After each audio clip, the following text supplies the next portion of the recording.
I'd like to start with a quote that I read a couple of weeks ago from the president of the German Art Directors Club and also the chief creative officer of DDB. His name is Amir Kasai, and I think you mentioned him also the last module, Doug. And so he's a big guy in advertising, here in Germany at least. And he said, well, if I would start again as a junior, as a rookie, as a creative, as a young talent, I would never, ever go into advertising anymore. And I think that's quite shocking and alarming.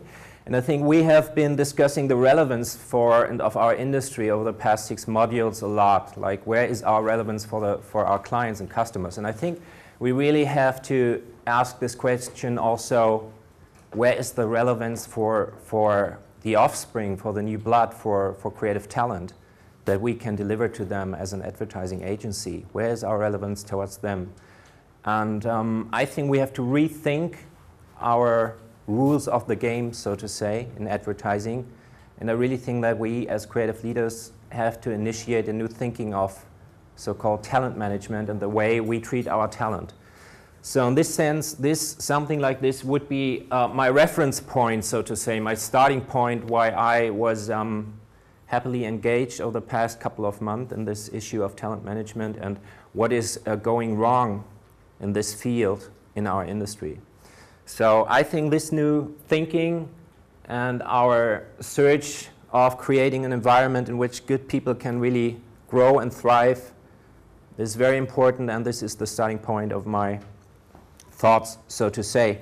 Which leads us to my thesis. I called it The Rise of the Emplomer, Gaining Competitive Advantage by Treating Your Best Talent Like Your Most Valuable Customer. What this means is basically that I think if you are having this perspective and you start treating your best talent as your most valuable customer, I think you will trigger a certain value chain. I think you will start to monitor their individual needs. I think you will start to gain a better understanding of their reference points in their life. And I think you will foster their loyalty and engage them in a more profitable way that is existing nowadays. I think agencies have the big chance, if they apply efficient talent management, to gain a crucial competitive advantage as an employer in the market. And for this, I created this term of emplomer, meaning that treating your employees as a customer. This is obviously a blend of employee and customer, the emplomer. So the starting point, or how I got the idea to have not only this field, but what might be an interesting starting point to come up with a practical tool or framework, was actually in Chicago last year. We had a session with Tom Collinger. And Collinger is one of the best thinkers in terms of customer loyalty programs. And he was raising some questions in terms of how to increase loyalty between the customers of a company. And he was asking, like, so really, where are you as a company? How do you make your money? Who are your most valuable customers? Do you know their value? What do you do that recognizes it? And what do you do to individually engage them even better? And that was written in an article, My Brand, My Way. And he says, by answering these questions, there's a very clever value chain triggered. Because by answering these questions, you will add value to your customers. You will increase engagement of these customers. You'll foster their loyalty. And at the end, in return, you will foster the productivity and the profits of the company. So he sees loyalty as the basis for future sustainable growth. So I'm asking actually the same questions, because I think answering these questions might be very helpful and very important also for agencies. Not asking these questions towards your customers, but also asking them internally towards your employees. So in this sense, it's literally a translation of that, but translated towards your employees. So really, where are you as an agency? How do you make your money? Who are your most valuable employees? Do you know their value? What do you do that recognizes it? And What do you do to individually engage them even better? So in this sense, I think this loyalty effect change can also be adopted internally, and I find that very interesting to prove that. So when we talk about loyalty, just a quick background. Loyalty is not only how long do you stick with your company, it's much more about a commitment towards your company. It's the extent, and that's kind of definition, to which employees are committed, believe in the values of the company, they feel pride in working for the employer, and they feel also committed towards the business results. They are not responsive to similar offers, and the drivers that really triggers loyalty can be defined as they feel respected in what they do, they feel competent in what they do, they feel that they really can contribute towards the business outcome and the results, and they feel that what they're doing is a challenging work, and there's space for individual development and growth opportunities. So these are the conditions, the values, which really contribute to the fact that you might be a loyal employee or not. Asking these questions and talking about the drivers of loyalty, this really embeds the topic of mine into the whole field of talent management. We just said that before, as a part of HR. It can be defined as a system in which people are recruited, developed, promoted, and retained to optimize the organization's ability to realize positive business outcomes in the face of shifting competitive landscapes. So it's very much acknowledging that talent is an incredibly rare and valuable source, and how do we deal with it against the challenges that we are facing as business units or entities. So this definition by Hiltrop, and what really makes talent management effective and efficient. So what are the imperatives, so to say, for effective talent management? They can be defined that as instilling a talent mindset. It's rebuilding your recruitment strategy. It's create an employee value proposition, differentiating and affirming your people, and at the end, developing great leaders. So these are the questions actually that frame my work, and adopting and asking these questions, how good are we in advertising concerning talent management strategies and imperatives, so to say. So for us, there are some questions like, how good is our industry in this talent management approach? How good are we in recruiting and developing and retaining people? How good is our career planning for our talent? How good are we in creating value propositions for our employees?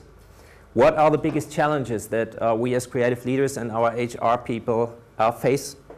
What's the role of creative leaders? What's our role in this process? So these are the questions that I was asking myself, and I had over the past couple of weeks a lot of debates with different people on these issues, and my work is, so to say, a summary of that and trying to make a contribution there. In this sense, it's definitely an analysis of the status quo in talent management and advertising. I'm trying to accomplish a contribution for an effective and more individualized talent strategy, and as a result, I'm going to present in the very end a practical tool, a framework which is aimed to creative leaders to really tackle this problem and trying to manage talent in a very pragmatic, effective way. The methodology is pretty much divided into desk research, of course, focusing on HR issues, talent management as part of HR. Customer loyalty, definitely important for my further concerns and thoughts. Primary research, I did a survey among creative leaders and headhunters who are specialized in the field of advertising, and also personal managers. I asked some of you guys to help me with this, and I asked you to answer some of the questions that I raised. And what else? I did an analysis of personal questionnaires, which is I asked for the questionnaires which serve as the basis for the annual talks, employee talks that you have once a year. And you can read a lot by them. When you start analyzing them, you see that some things are missing there. So it was very interesting. And when I asked you to send me these things are missing there, so it was very interesting. And when I asked you to send me these questionnaires, half of you guys said, well, I'm going to send you, but don't tell it's from our agency. because it's like shit, actually. And we are just about to rewrite it, and we are working on it, and this is just, yeah, but you can take a look. So there is not a big confidence in what and how we are handling these interviews right now. The learnings from these approaches and research issues is all respondents clearly agree that it's going to become much more difficult in the future to get enough talents with relevant skills or to keep them. All respondents testify that advertising agencies with their current HRM efforts and talent strategies are dramatically poor equipped for the future. The vast majority of the respondents assesses the quality and the professionalism of HRM and advertising agencies worse than in any other industry. It's short-sighted. There is basically no systematic approach. It's too broad. It's too little individualized. And it's hardly systematic. Job customization for all of the respondents is becoming a real issue. They see that they have to move with their job profiles, and they definitely have to respond more to the individual needs of employees. Barely one of the respondents judges the quality of their own staff questionnaires, I said that before, as sufficient, customized, and good enough. None of the papers showed prioritization for the wishes of the employees. The question, what's in it for me, did not arise at all. So it was very much in these questionnaires, we grade you. This is the job profile, this is what you have to deliver, and you are good in that, you are bad in that, you're good in that. At the end of the day, there was a question here and there, what's our common goal? But there was no question at all, what's actually important for you in the job? Why are you doing it? Where are you good at? And should we foster that and not working on your weaknesses, for example? And in that sense, most of them were like rubbish.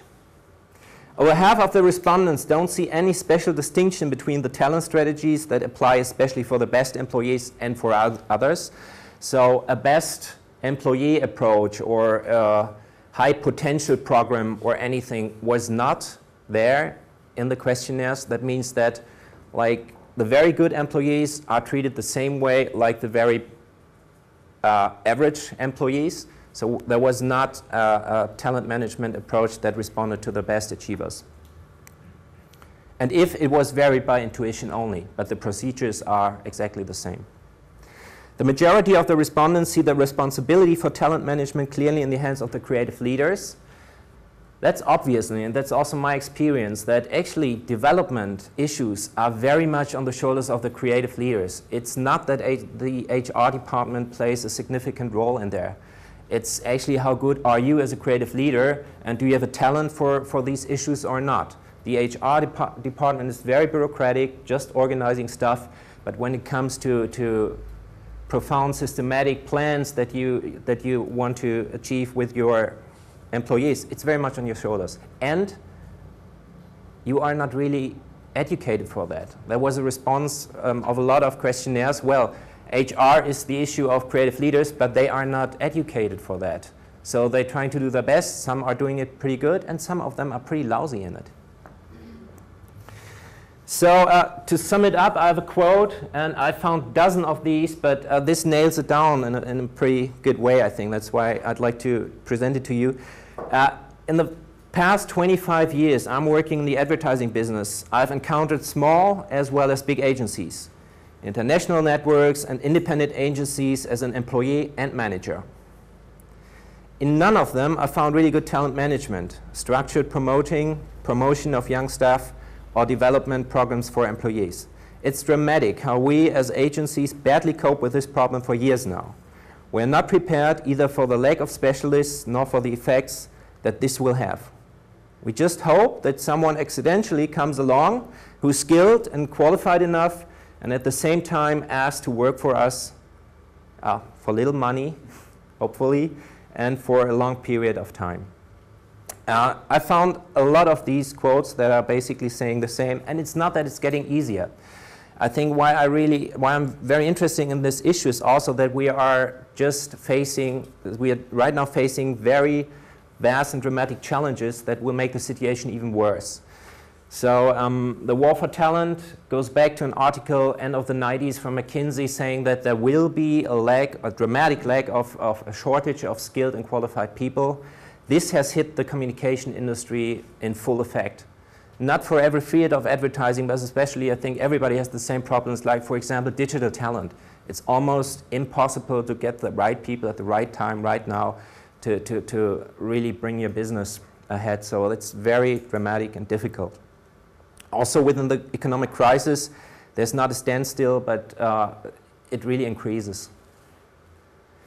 It's a very bad employer image that advertising have, and that has changed over the past 10, 15 years. Once a high-profile, glamorous profession, I think it's more and more uncool, so to say. And I started with a quote of Amir Kasai, who's the president of the Art Directors Club. You must imagine, and he says, well, advertising, no. So very often the feelings of young people who are considering a career in advertising agency is, well, very bad paid, very bad work-life balance, very little growth opportunities for me, and in that sense there are much more interesting career options nowadays.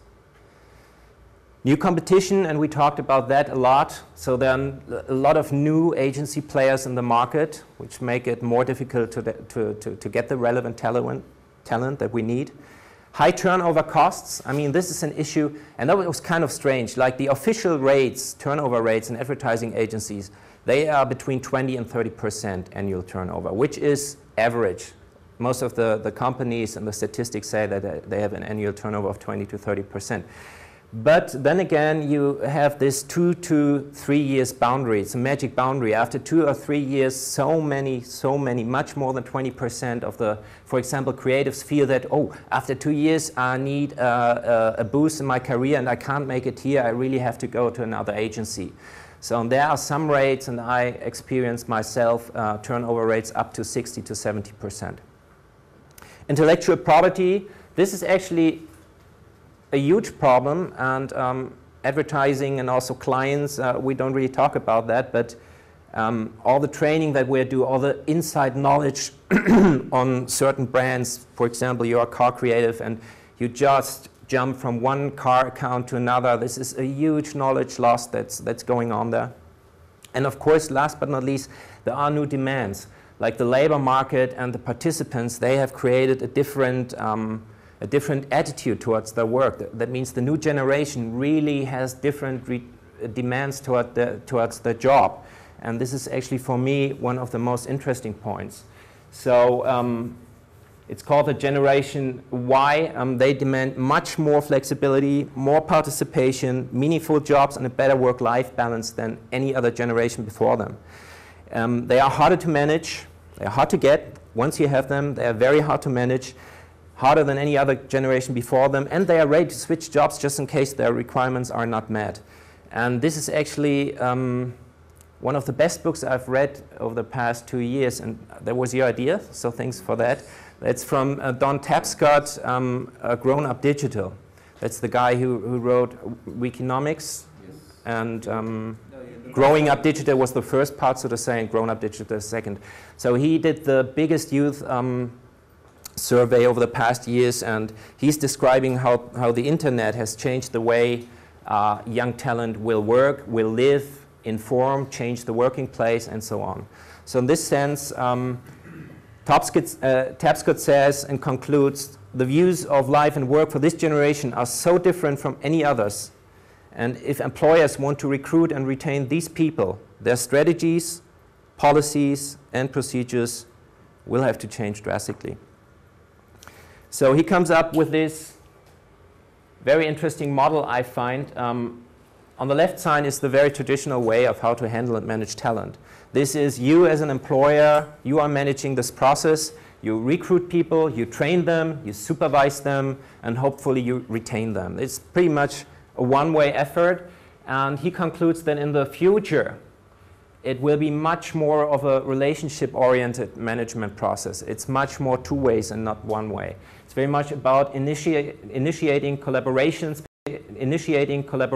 between the employer and the employee, and trying to engage them better and evolve as a relationship.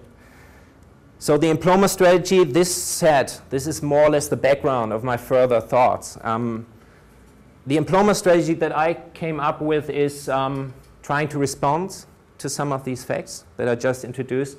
So it's a systematic talent strategy approach.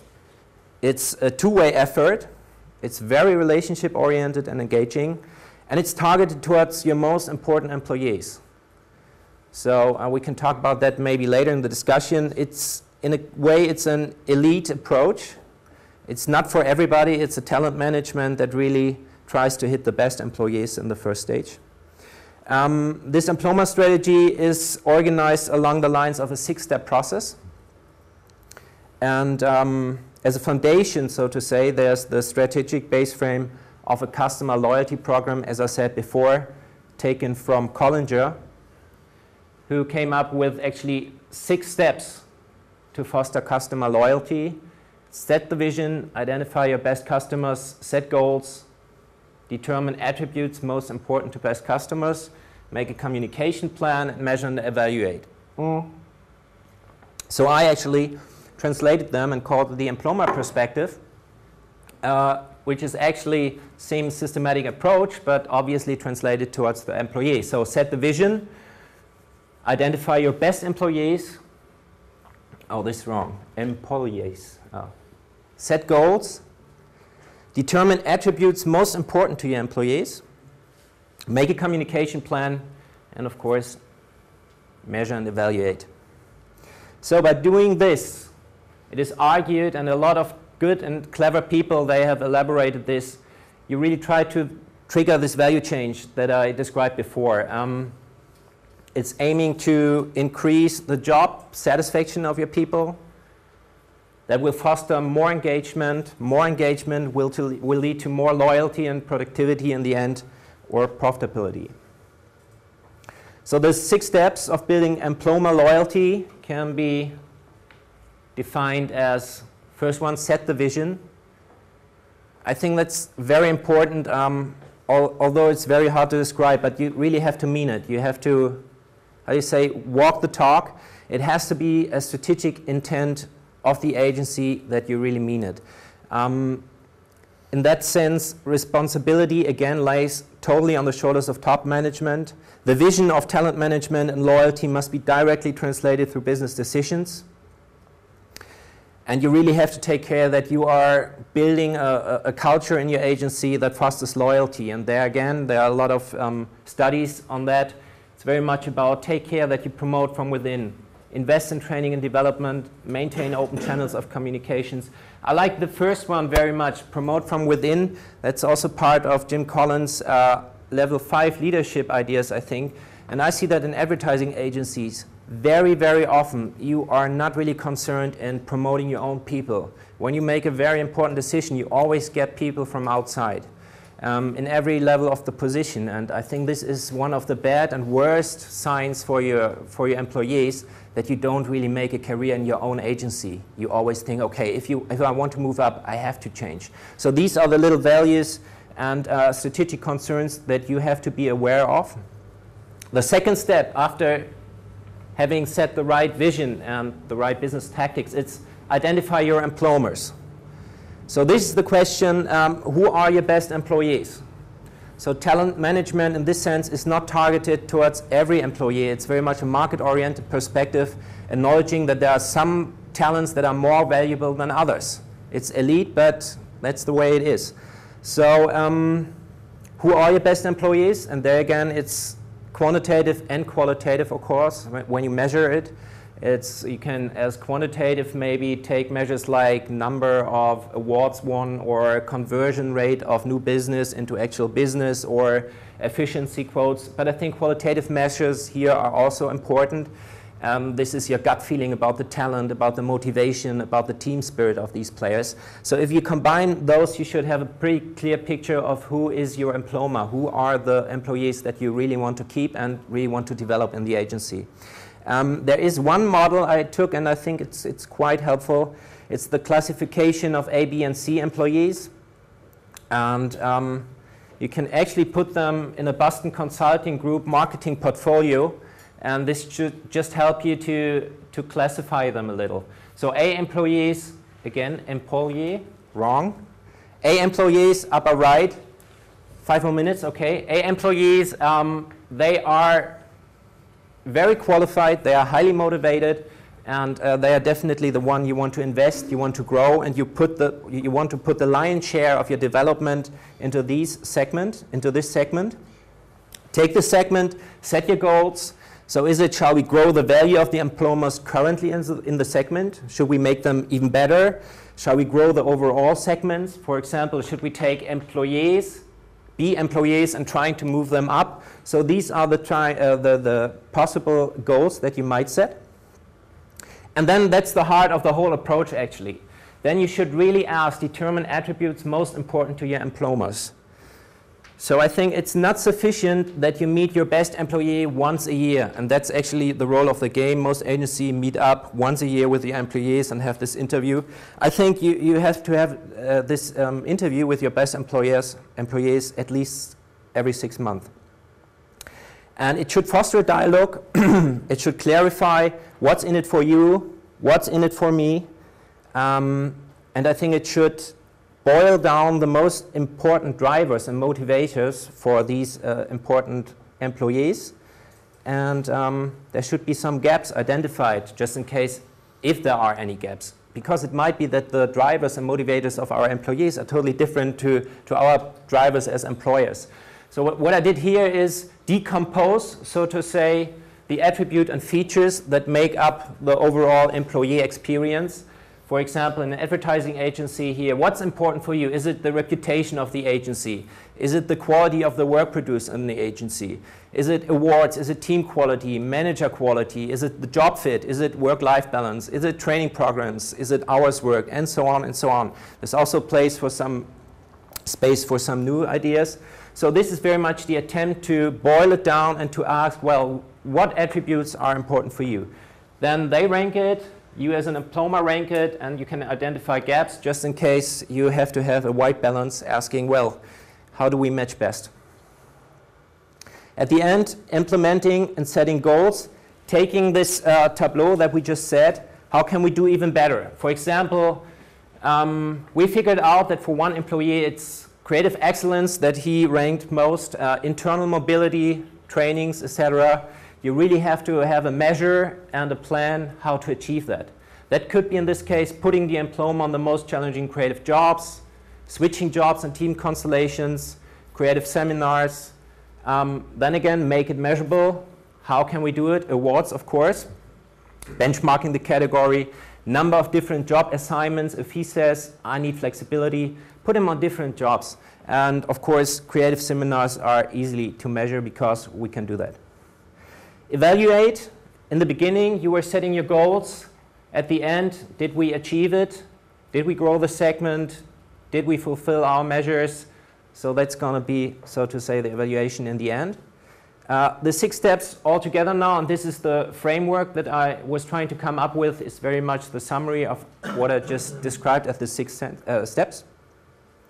Which leads me to the conclusion. 2 minutes, or David, maybe? Minute and 20 seconds. Okay. So overall, this whole approach is pretty much shaped by a strong employee-centric mindset. It concerns a high degree of job customization. It's based on the value chain, more satisfaction, more engagement, more loyalty, more productivity. It should, at the end, for you as an employer, strengthen the employee value proposition. The employee value proposition. And I think the loyalty leadership is a mindset, as I said before. I think our generation of creative leaders needs to view talent management as a crucial business priority. We have to invest much more time than we are investing right now in creating systematic strategies that attract, retain and develop talent. Therefore, we really have to understand the backgrounds. We have to customize the work, and one-size-fits-all strategies definitely will come to an end. So my last thought is saying this, that I think for the future, for us as creative leaders, it's very important that we are fostering our own capability of aligning individual goals towards the goals of the business. So I think if this matches, it could be a crucial competitive advantage for the future. And in doing that, we are very much, this leads us back very much to the attributes of great leadership as Doug, for example, defines it: vision, alignment, and motivation. And I hope I can maybe contribute a little with this work. Thanks.